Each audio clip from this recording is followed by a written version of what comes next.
Paramashivoham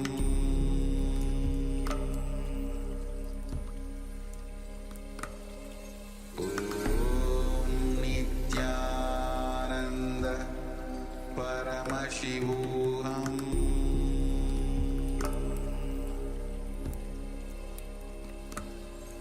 Om Nithyananda Paramashivoham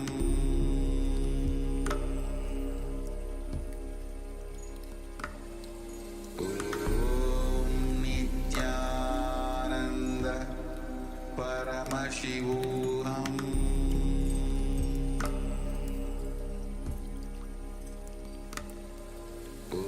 Om Nithyananda Paramashivoham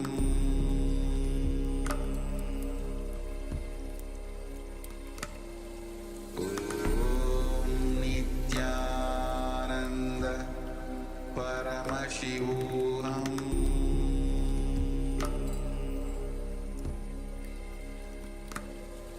Om Nithyananda Paramashivoham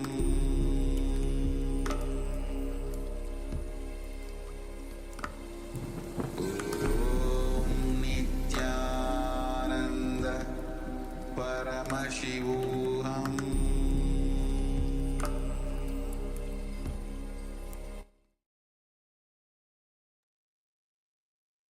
Slowly, you can open your eyes and let's take a moment and start to share what was revealed to you as you were scanning the acharyas for the image that the acharyas are looking at, for all the details of the image that the acharyas are looking at. So please go ahead and start sharing what was revealed to you.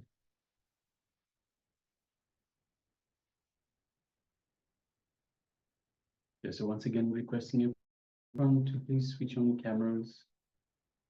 Ma Yang Huilan, Matrinetrikananda, Anitya Gora Swarupini, Hui Su Ying, Ma Swamya, and Ma Zhang Tzi Ho. Requesting everyone please switch on your cameras and be available in the camera frame.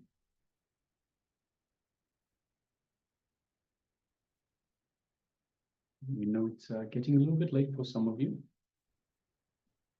but let us push through. Let us push through the tiredness and let us take part in these power manifestation in the program itself. So Anju beautifully tells us that whatever you put in is what you get out of the program. So understand, if you put in 100%, you get out 100%. It is, in fact, only when you put in 100% that you get out 100%. So be available for yourself and get as much as possible from this beautiful program. Yes, so please go ahead and share. So understand this program has been delivered by Swamiji to give a super conscious breakthrough to humanity. This is in fact why we are here, why we take birth again and again. Reminder that we are spiritual beings having a human experience, not vice versa.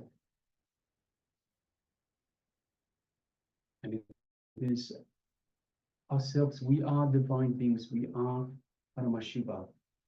That's why even the Mahavakya that we chant is Om Nithyananda Paramashivoham, means in eternal bliss I am Paramashiva, to remind us of our true self.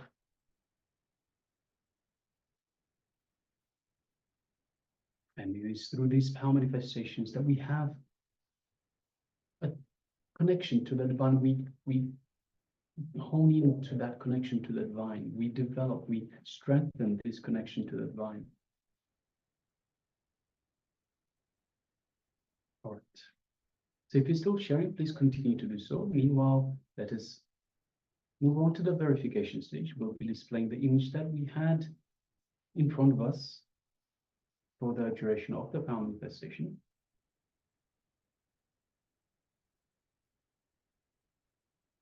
So yes, this is the image that we had in front of us. As you can see, it's a forest in autumn time, so beautiful autumn colors. We have red, dark red, yellow, orange. We have, of course, the trees, a gray color on the trees. And you can see it's a forest. You can hardly see through. So you cannot see through what's on the other side. So it's a nice thick forest. You can see some smaller shrubs on the ground. You can see a little bit of grass, all dressed up in autumn colors. So all yellow, red, brown, and shades of. So if you had anything like that, if you had any of these details, then congratulations. So you could have something to do with trees, with autumn, with the colors themselves, pillars. So the trees look like pillars. So anything of the kind, anything that you had similar or related to, or something that represents, then congratulate yourself. You have manifested this power successfully. All right. So after the power manifestation, we'll be now entering into the next revelation of Swamiji, which is going to be on the right knowledge and the wrong knowledge. Understand? With the right knowledge, you can liberate yourself. With the wrong knowledge, you'll be more and more into bondage. So having the right knowledge is very much required even for the liberation. So let's come to space of listening and let's enter into this revelation by Swamiji on the right knowledge and wrong knowledge. Now, let us start how to clean that state. How to remove the clutching with your thought patterns. How to remove the identification with your thought patterns. He is talking in the second 33, in the next language. Now starts all the theories, philosophies, are different ideas. The Sutra 5, Vriddaya Panchataya Klishtaha. It's a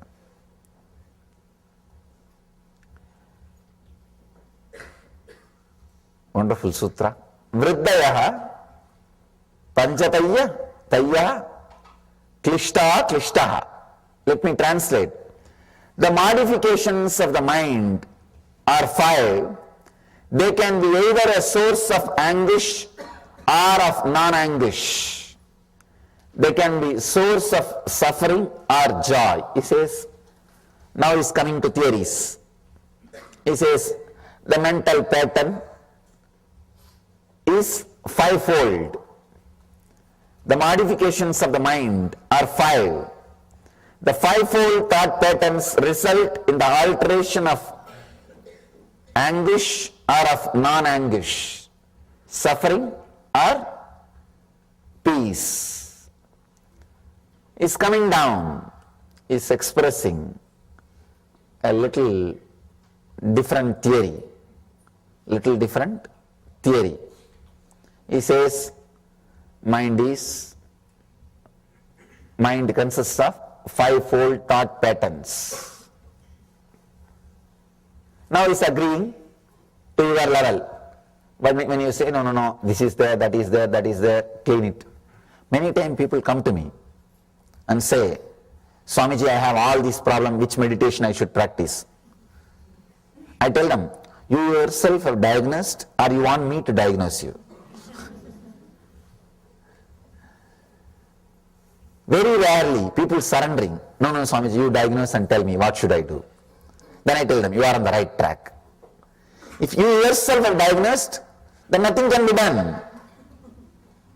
Even if I say this problem doesn't exist, please just come out. The simple technique is enough. You say, no, you don't know, only I know. Only I know. Big problem. And they have a set of ideas. They say, no, I have this problem, I have that problem, I have that problem, I have that problem. You don't know. Few years ago, I used to have outbursts. Now it is not there regularly, but once in a while I get how they develop theories. And very difficult. The most difficult thing in the path of enlightenment is making the person trust that he is qualified for enlightenment. Nothing else is so difficult. Making him renounce the wealth, renounce the name and fame, renounce the power, prestige, all these things are not big job at all, because that gives so much of torture. Naturally people renounce. Naturally people throw that. That is not a big problem at all. All you need is making them understand. They renounce, they throw it away. Anything is very easy. The very difficult thing is making them understand they are qualified for experience. They are qualified for truth. That is the worst thing. Somehow you get into the mood, no way, at least not in this life. At least not in this life. We have an idea of weird ideas about sin, karma, wounds, engrams, very weird ideas, very primitive ideas about all these things. So with all that ideas, we continue to suffer. We create constant struggle. We create constant struggle. Now, Patanjali says, all right, at least let me try to balance. Let me take care that feeling connection doesn't get disturbed, dropped. So if the feeling connection is there, at least I can lift that guy tomorrow. At least tomorrow, day after tomorrow, he can be lifted. If the feeling connection is also missing, he can never be lifted. It's like throw a rope. If you don't come up, at least I come down, holding on, waiting the rope, holding the rope, waiting for you. So Patanjali is doing that job. He agrees, yes, the fivefold thought patterns result in the alteration of suffering or joy. Please understand, just because he is uttering these words, don't think it is truth. He is just compromising. He is compromising. Even now, if I am given a choice, if I am allowed to say, I'll say he is compromising. He is just telling you, okay, what can be done? At least listen to this. At least listen to this. I can say, the second level teaching. The second level teaching, see, the mass is always mediocre. They can't straight away catch the truth. They need more words, beating around the bush. Then they think, oh, yes. People I have seen always, if the book is too big, they think this is very valuable. It's very valuable. Even in our own gallery I have seen, the big book sells. The small books, straight away I give you simple truths. People, no. This book, yes, looks like message of Swamiji. I can reread forever.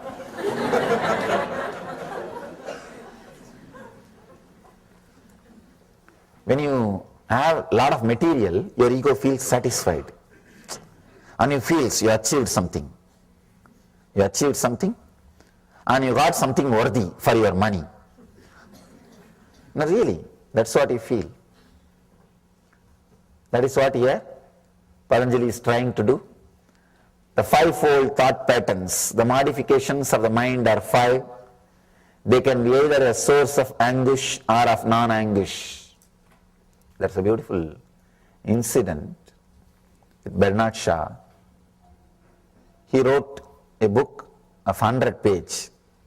Somebody asked him, what happened? Just 100 pages. He says, I don't have time. If I had time, I would have reduced it. I would have written only 40 pages or 30 pages. I don't have time. Please understand the paradox. He says, I don't have time, that is why I wrote 100 pages. If I had time, I would have written only 40 pages. I would have reduced, refined. Only when you don't have that much of patience, time or energy, you go on elaborating. Go on elaborating. I know Patanjali had intelligence, no doubt, but the disciples did not have intelligence. The disciples, I know what would have been the scene when Patanjali says, mind is not a thing, it is an action, just stop it. You would have been about to get up. Then disciples said, no, that is not the thing. I have tried many years. I have been with some other gurus, some other teachers, some other masters. I had been to this class, that class, this, that. Then Patanjali says, all right, you would have sat back, started the next session. The fivefold thought patterns result in the alteration of suffering or joy. Then people, yes, now he talks. See? Now we are able to connect. 5 different fold, 5 different things happening inside, the result in the alteration of, which results in the alteration of suffering or joy. He's trying to give you more words. Let me tell you an honest truth. All the answers are only diverting you from the question, never attending the question, including the answers I give. It's only diverting you from the question, because no question can be answered. There's no question which can be answered. For example, you ask, what is worry? I say, the continuous thoughts which goes on inside you, the inner chatter is worry. What have you understood? At least I have not understood. When you have more words, now you are tired to think further. You act, yes, I understood. Relax. Let's go to the next subject. Otherwise, what do you know about that continuous thoughts or inner chattering which is disturbing? All these are different words.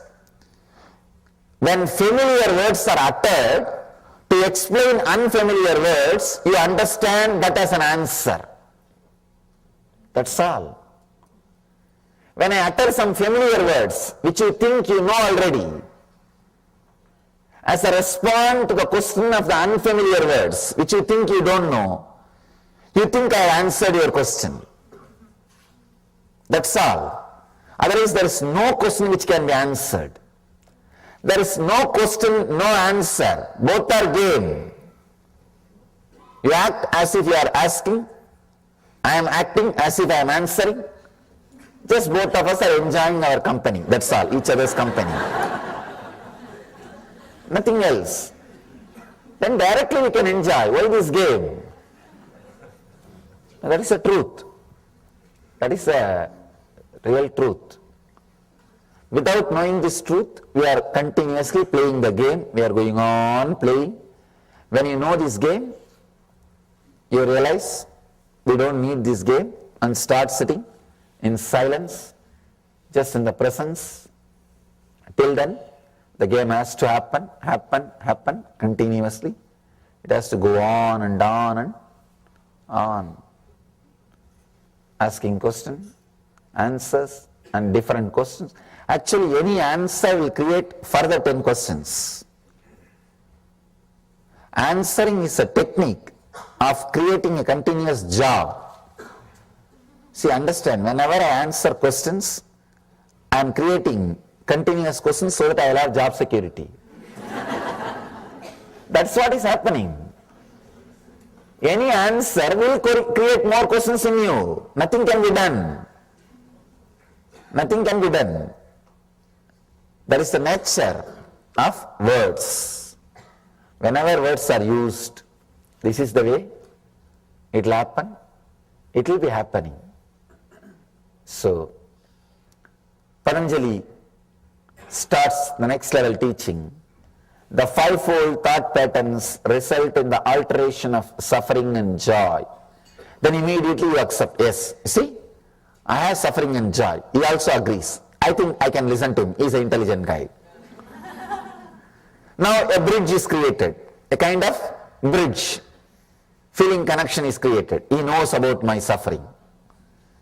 If he straight away tells, mind is not a thing, it is an action, stop it. You think, no, he doesn't know about me. He doesn't know about you. You think he is not sympathizing with you. You are not, see, we don't want best things. We want things with which we can relate, that's all. Please understand, actually in our life, we don't want best things, whether it is a relationship or things or anything. Don't think you have desire for best thing, no. You have desire only to things with which you can relate, that's all. You want to be very comfortable with your mental setup. It is not that you want only best things. If you want only best things, naturally the moment you see the master, you will drop everything and go behind him. One side you have the desire, then you understand, no, let me have the things with which I can relate. I can fight, or I can resist. I can love, I can fight, I can play. Master is too big thing. I know it is the ultimate thing to have in the life, but I cannot play with it. I cannot relate with it. I cannot fight with it. I cannot have it. So when I cannot possess it, why to go behind it? With the truth also, you have the same game. With the first three statements of Patanjali, if you have the connection, you know you are a seeker. I know you are a seeker. You want truth. But when the click does not happen, when you are resisting, when you are not interested to have that connection, now we want the things with which we can play the game. We can continue to manipulate. We can continue to play with. We can continue to have entertainment. We don't want solution, we want support. Here, Patanjali is trying to give support. It's like diluting the medicine. He says, the young age I have seen, the villages, in Indian villages, the mothers will give neem leaf. They will nicely grind the neem leaf and give it as a ball. When these kids don't want to take that, they will put a sugar coat on it and they will feed. So Patanjali is trying to do that. All right, at least let me put sugar coat on the truth and share with it. Let's see whether people are taking it or not. The fivefold thought patterns result in the alteration of suffering and joy. Is just using different words to give an idea as if what you feel also is true, so that you feel he is sympathizing you, you can connect with him. This master can help you. This master can help you. He can take you beyond. Now, so that you will continue to hold on to him, continue to be connected to him, continue to have that feeling connection. Let's go to the next sutra. Here, the next sutra, sixth sutra, Patanjali is explaining that 5 modifications of the mind: pramana, viparyaya, kalpa, nidra, smrutayaha. The translation is right knowledge, wrong knowledge, imagination, sleep and memory. These are the 5 modifications which may lead to suffering or joy, anguish or non-anguish. Please understand, 5 modifications: right knowledge, wrong knowledge, imagination, sleep and memory. Let us understand one by one. Is a real master. Is a real master.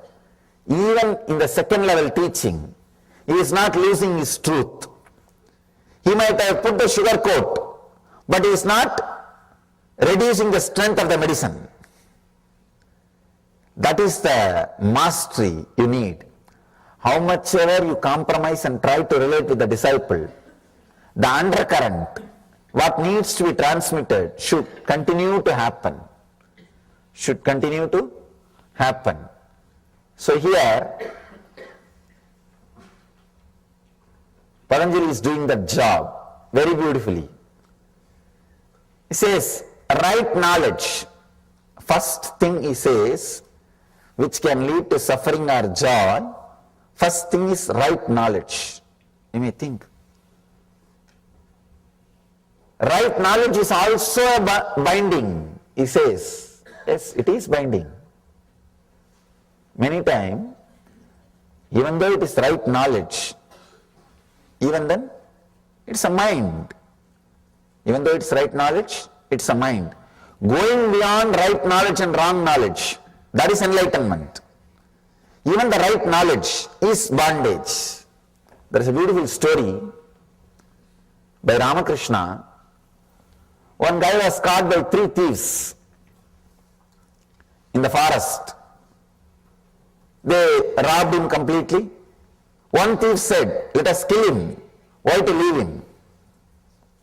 The second guy says, no, what is the need of killing? Unnecessary. Let us tie him in the tree and go away. Third guy, he waits after other 2 guys leave. The third thief, he comes near and releases him, says, all right, I'll show you the way, go to the nearby village and escape. He leads him to the nearest highway, leaves him. Then that guy who got robbed, he asked the thief, even though you are a thief, you helped me. Why don't you come to my house and have a cup of tea? Thief says, no, after all I am a thief. I can only help you this much. You go on your own, now I will go on my path. So these 3 thieves are the 3 characters.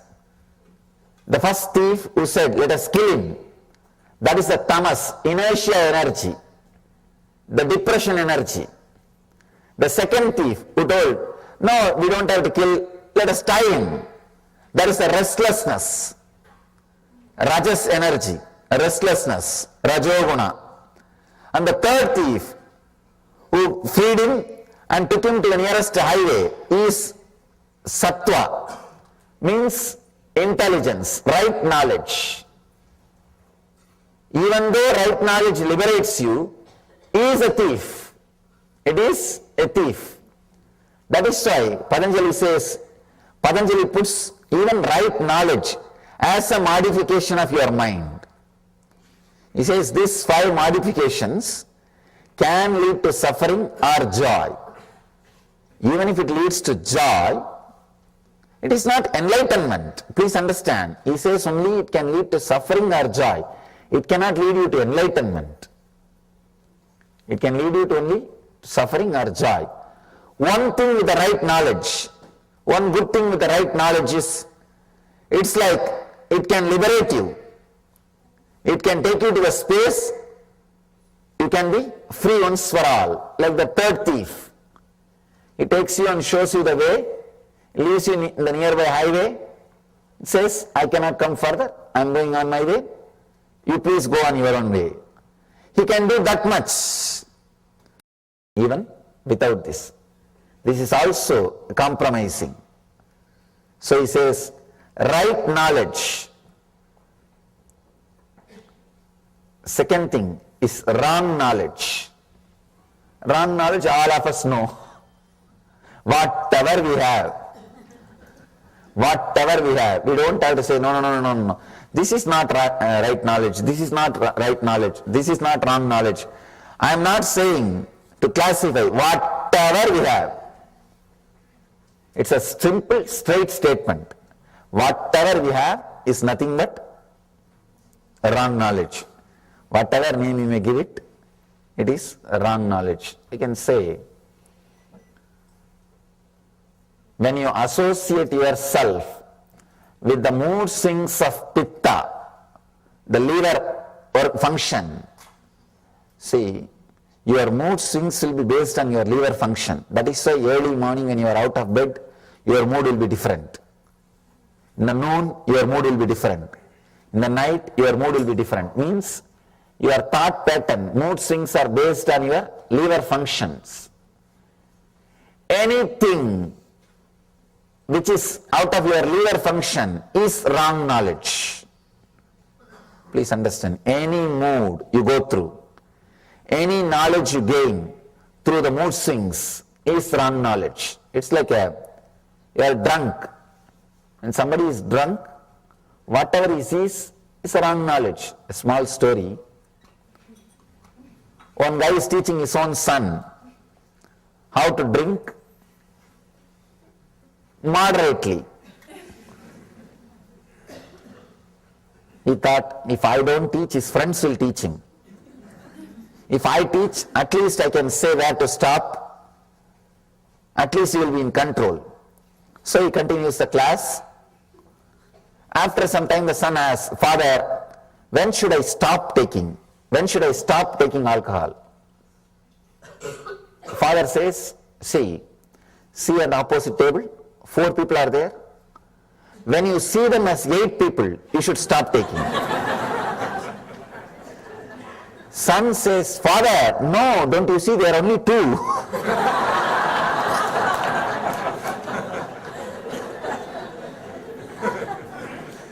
So anything based on your pitta, means liver function, is wrong knowledge.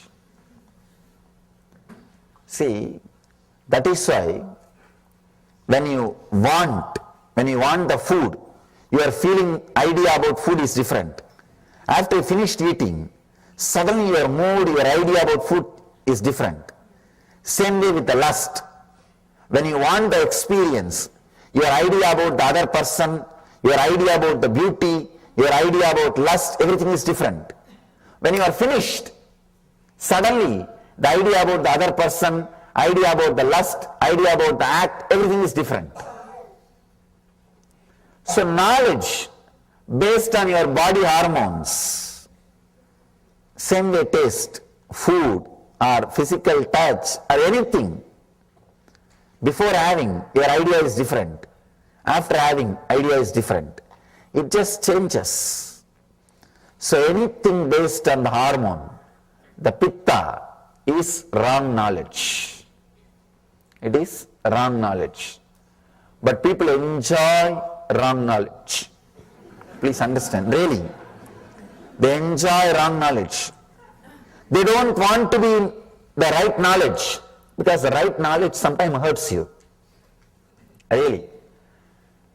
It constantly reminding you to get enlightened. It's like a constant nagging. Get enlightened, get enlightened, get enlightened. You just want to switch it off. That is why so much of alcohol, understand, so much of alcohol in the humanity, well, you know, right knowledge awakens spiritual seeking in you, which is very costly. Your whole life will be different. You have to enter into a new zone, new space, which is risky. You may not know about that new zone. So you want to be in your old cozy field. You say, no, forget about it. This house is enough, this wife is enough, this car is enough, this office is enough, let me run. You are afraid to enter into that zone of seeking, because seeking is such, it will just take away your whole life. It is internal tsunami. It just changes you. Nothing else is required. You are new. You are washed. You are fresh. Whatever needs to be taken away from you, leaves you. Only whatever needs to be left is left. It's a very powerful internal tsunami. When you are afraid of that, the right knowledge means reality always leads you to seeking. In the world, there are only 2 categories. One, seekers. Another one, people who are addicted. That's all. You can't be between. Either you have to be a seeker or you have to be addicted. Because you have to escape from the right knowledge. You have to put that off. You have to switch it off. You have to divert yourself. You can't be constantly in the right knowledge. Because right knowledge constantly asks you to seek further, seek further, seek further. It doesn't let you rest. It doesn't say, no, no, you can lie down, I will come tomorrow. No. It's like credit card company. Constantly calling you. Constantly calling you. So seeking does not let you rest. That is why all over the world, why do you think all over the world in all cultures, alcohol is like a habit? Alcohol is next to food, consumed next to food. Because man wants to be in wrong knowledge. He wants to be in delusion. He wants to be deluded. He wants to be in imagination. He doesn't want right knowledge. He doesn't want to be in reality. How many laws? Almost all countries have laws about the alcohol. But no country is able to stop. No country is able to stop. All countries, all cultures, all civilizations, all of them tried to ban alcohol. At least few times they have tried. But the moment they ban through the law, more alcohol is consumed. It becomes a big problem. It becomes a big headache for the government, police, law enforcement departments. Then nothing can be done. They open it.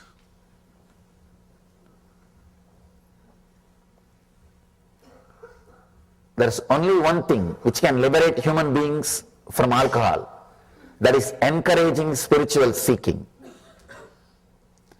Just like we have so many insurances, we should create one more insurance. If you are doing spiritual seeking and lose something, they are insured. If a civilization can ensure spiritual seeking, if civilization can give you assurance, be a spiritual seeker, you will not lose anything. Our civilization, society setup is created in that way. In India they tried. In India they tried, and the experiment was really successful. The experiment was really successful. If you are a seeker, you will never lose anything in that society. Anything in that society. In my case, I lived cream of my life is youth.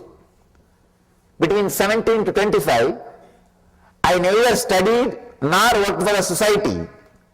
If I was in any other country, I would have been put in the homeless asylum,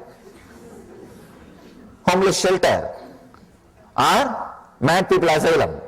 They would have put me in all psychotherapy, psychiatry, psychopathy, all kinds of pathis and therapies and deprogramming programs. They would have put all possible medicines and doses on me. But the great civilization, the great society did not do that to me. When I was on my own, when I started seeking, it had sympathy, it had passions, it had compassion. Apart from that, it gave me food, shelter, clothes, everything with respect. Understand? Not saying you are an unwanted guy, but we have to maintain what to do. No. Not with that feeling. How the homeless people are served. The developed countries, how the homeless people are treated. We will give you food, you are unwanted guy, what to do? We will give you what you need. At least don't become a criminal. We will give you what you need. Just keep quiet. Not with that unwanted feeling. No. With encouraging. Please do it. You are right. You are right. Anywhere, if I am given food without they touching my feet, I am not supposed to accept. And that is the way I lived. Understand? You can't imagine giving food to a homeless guy and touching his feet with respect. Can you imagine? No. can't imagine in the developed countries, you will give food and shelter and clothes and whatever needed to a homeless guy and fall at his feet and do namaskar, offer your respect, saying you are right, please, you are encouraged, please do what you are doing. No. But the civilization did it. The society did it. When I go around all over the world, I understand. I am surprised. The civilization was built for enlightenment. It is built to create enlightened beings. Many times people ask me, why only in India so many enlightened masters are there? Why they are not spread all over the world? They should have been spread. God should have sent here and there. Why they are all completely concentrated in India? Please understand, it is not an accident. It is an incident. The civilization itself is prepared, trained, created for enlightened masters. Same way, there are many things missing. They don't have 911, as I told you yesterday. They don't have many things which developed countries have, but they have few things which no other civilization can produce. They have insurance for seekers. The whole society is an insurance for seekers. Whole civilization is insurance for seekers. Billions and billions of rupees are spent in creating infrastructures, basic needs for the seekers who wander all over the country. Billions of dollars is spent by philanthropists. The first philanthropy activity in India is not creating education infrastructure or medical infrastructure. Infrastructure for seekers. That is the first priority.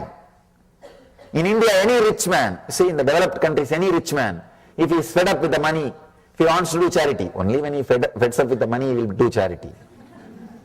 When he feds up with the money and he wants to do charity, the developed countries, he may create an hospital or he may create a school. But in India, if he is fed up with the money and if he wants to do charity, first thing will be, he will create a monastery or a temple. Means infrastructure for seekers. The whole civilization is directed towards enlightenment, towards seeking. So only if you give assurance and respect for seeking, only the civilization which gives assurance and respect for seeking can be liberated from alcohol. If any civilization needs liberation from addiction of alcohol, if it wants to save its citizens from alcohol, the one and only way is encourage seeking. Encourage right knowledge. Lead people towards enlightenment. Lead them towards the conscious growth. Lead them towards superconsciousness. That is the one and only way to liberate from alcohol. Till then, alcohol will continue to rule. The addictions will continue to be there. The drugs, the products which gives the kind of the illusory feeling will continue to exist either directly or indirectly, legally or illegally in the society or under cover. It will continue to exist because man cannot live without right knowledge or wrong knowledge. Right knowledge always leads to seeking. If that is not encouraged, that is not accepted in the society, if that is not the right track which he can take up, if he is not respected, taken care, if he takes up the right knowledge, naturally what he will do? He has no other option. He has to take the wrong knowledge. He has to take the other side. So any civilization wants to save its citizens, its people from the addiction or products which creates delusions and illusions. The one and only way is encourage right knowledge. Let that civilization think about encouraging seeking. Let that civilization think about supporting the seeking. In India, I have seen every 30 miles you will have a place for resting and food if you are a seeker. Because I walked length and breadth of India. Maximum I can walk only 30 miles per day. So I have to rest. I have always found a temple or a monastery where I can rest. I am respected, supported just because I am a seeker. No other qualification. No ID card is required. In India, there is no social security number. Please understand. But first of all, there is no security. What about social security number? There is no social security number. There is no way to track. There is no way to find out information about you. Nothing exists.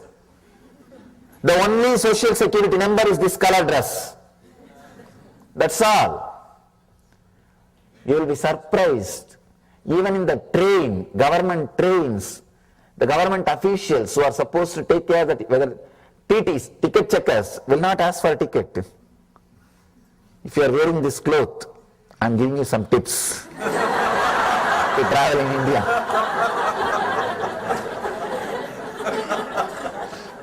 Now I am telling you from my experience. If you are with this cloth and sitting, I have never seen any TT asking me ticket. They will ask only one thing, Baba, have you eaten? Means, it's a very respectful word. Baba means father. Oh, father, have you taken food? That's all. I wandered 9 years. 9 years I did yatra, means pilgrimage. So, whole length and breadth of India. Every 30 miles, you have a stoppage. You have food with respect. That is the main thing. With respect. They touch your feet. That's the first thing. They touch your feet and offer. And they encourage what you are doing. They support what you are doing. They respect what you are doing. So only a civilization which can support seeking, which can encourage seekers. This is one aspect of seeking I am saying. Even otherwise, even when you are living with your family, if the society knows you are a seeker, you have a different position. You have a different place. You have a different respect. That whole society, it is in their blood. So any civilization encourages seeking, supports seekers, will liberate itself from the wrong knowledge and the products which creates delusion. The products which creates delusion. In India, so much of population, I don't see so much of entertainment. Only recently, last 50 years only, so much of entertainment ideas are gathered. Otherwise, there is no theme park, there was no TV, there was no movie. There was nothing much of entertainment. Even their entertainment is connected to seeking, temple. That is their entertainment. Sometime I have seen, especially in the West, people are surprised that in India people go to temples every day. Because in many countries, they go to church only once in a week. It's a Sunday holiday religion. And that also rarely. Not everybody. When I say people go to the temple regularly, every day, people are surprised. But that becomes their lifestyle. Not so much of entertainment. Even entertainment is this only. Prayer is entertainment. This is game. Everything. Everything is rooted at seeking. Based at the search for enlightenment. So civilization which encourages right knowledge helps their citizens to go beyond wrong knowledge, to go beyond addictions. Right knowledge, wrong knowledge. The third pattern, third mental structure Third chitta vritti is imagination. This is another one big problem. This imagination can lead you to right knowledge or wrong knowledge. This can lead you to suffering or joy. If the imagination is used properly, rightly, it can lead you to ecstasy, joy, spiritual ecstasy. It can lead you to ultimate. You will be in the heaven. You can see in your own life how you imagine about yourself plays a major role in your decisions. I've seen. Sometimes when I work with the people, the moment they get an imagination, strong imagination, no, I cannot continue this for whole. Please understand, a simple technique, very powerful technique. Let me describe the technique. The night time before going to sleep, sit on your bed, switch off the light, be in a relaxed way, sit in a relaxed way. You should chant, create H-O-O sound, Hoo, not loudly, internally. Visualize that sound is getting ringing, filling your whole being, and create internally. Maybe little sound will come out. You can't keep completely silent when you chant, but it should fill you. I'm not saying chant as loudly as possible. I'm saying chant as intensely as possible.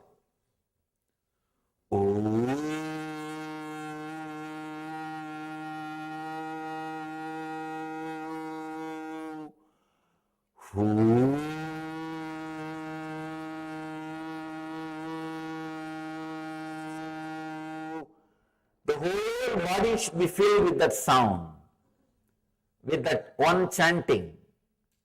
I'm not saying loudly, I'm saying intensely. Do this just for 8 to 10 minutes, very intensely. And relax. You will see, you will be alive, aware, even during your sleep. When you are out of sleep, you will be fresh. You will be jumping out of your bed. Your walk from your bed to the bathroom will be a dance. It will not be just walk. It will be ecstatic dance. You will be fresh. It's a very powerful technique to move from sleep to samadhi, sleep to superconscious state. It's from Tantra tradition, means the 5,000-year-old spiritual secrets, spiritual techniques, very powerful technique. So, we can practice this technique just for 5 minutes. You can try so that you know how to chant. Close your eyes and internalize. Let it internally be chanted inside. Chant this mantra intensely inside. Close your eyes and chant the Homkara mantra inside.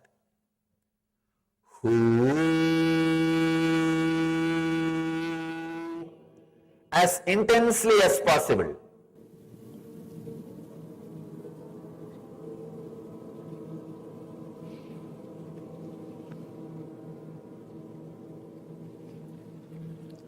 Very intensely.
Stop.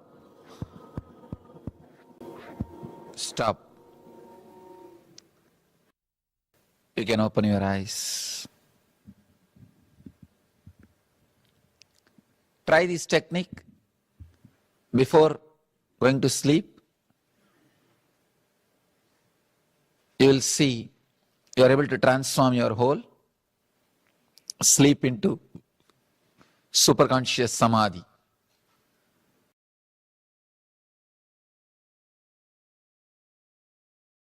Now,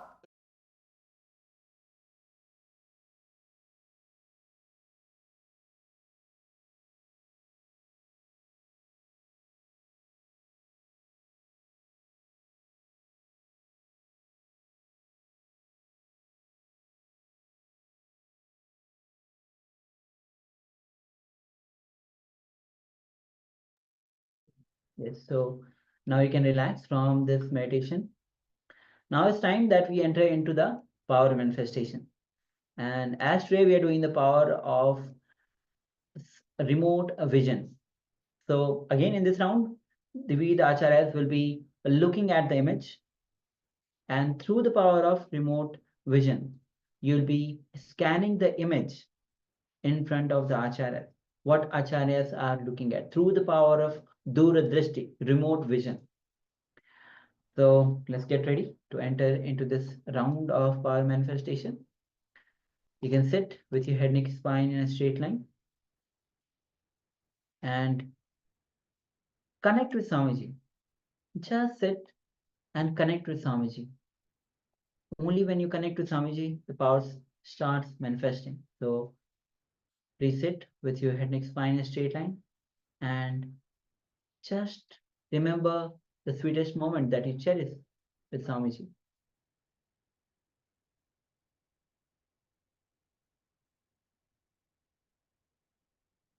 And start to unclutch from every single thought. Your inner space is filled with remembrance of Swamiji. Invoke Swamiji in your inner space. And then gently bring your awareness to the third eye. And through your third eye, gaze at Swamiji's third eye, establishing a connection with your third eye. So let's now connect with Swamiji with the Mahavakya. Om Nithyananda Paramashivoham. Om Nithyananda Paramashivoham. Om Nithyananda Paramashivoham. Keep chanting the Mahavakya. And let's enter into this round of power manifestation. Scanning the image in front of the acharya. The acharyas are looking at the image. So let's scan all the details of the image that the acharyas are looking at. So let's begin.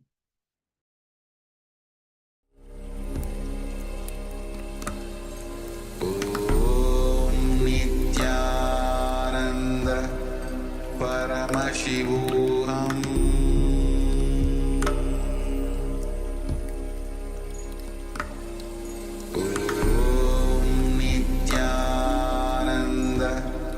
Paramashivoham.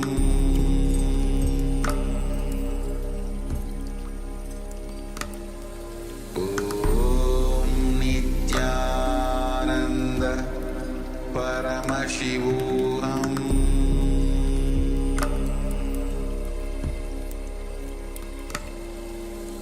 Om Nithyananda Paramashivoham.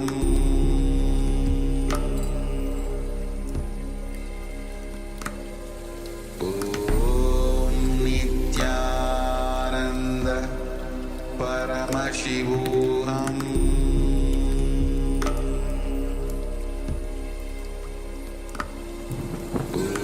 Om Nithyananda Paramashivoham.